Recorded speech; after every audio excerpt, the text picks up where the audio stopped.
भूतिया हवेली का रहस्य। ये कहानी एक छोटे से गांव की है जहां एक पुरानी हवेली खड़ी थी जिसे लोग भूतिया हवेली के नाम से जानते थे। गांव वाले कहते थे कि हवेली में रात के समय अजीबोगरीब आवाजें आती थी और किसी भी व्यक्ति का वहां रुकना मुमकिन नहीं था। हवेली का मालिक, एक अमीर जमींदार, कई साल पहले अचानक गायब हो गया था। उसकी गायब होने के बाद से हवेली का दरवाजा कभी नहीं खोला गया। गांव के एक लड़के अमित को हमेशा से ही रहस्य और रोमांच में रुचि थी। एक दिन उसने सोचा कि वो इस हवेली में जाकर उसकी सच्चाई जानने की कोशिश करेगा। गांव वालों ने उसे चेतावनी दी, लेकिन अमित नहीं माना।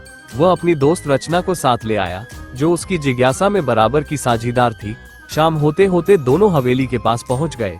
हवेली का दरवाजा पुरानी लकड़ी से बना था और उस पर जंग लगे हुए थे। अमित ने डरते हुए दरवाजा खोला और अंदर दाखिल हुआ।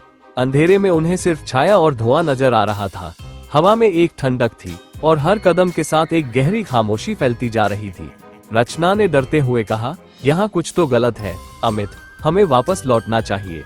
लेकिन अमित की जिज्ञासा उसे आगे बढ़ने पर मजबूर कर रही थी।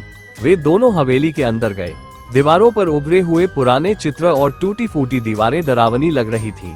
तभी अचानक रचना को किसी ने हाथ से पकड़ लिया। वो चिल्लाई, अमित देखो, देखो वहाँ। अमित ने मुड़कर देखा तो हवेली के एक कोने से एक धुंधली सी आकृति धीरे धीरे उनके पास आ रही थी।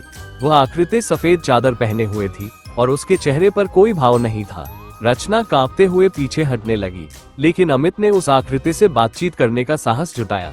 वह धीरे से बोला, तुम कौन हो? आकृति चुप रही, लेकिन उसके पैरों के नीचे से एक अजीब सी आवाज सुनाई दी, जैसे किसी का चीखना। अचानक हवेली के अंदर का माहौल बदलने लगा। सभी दरवाजे बंद होने लगे और दीवारों से तेज आवाजें आने लगी।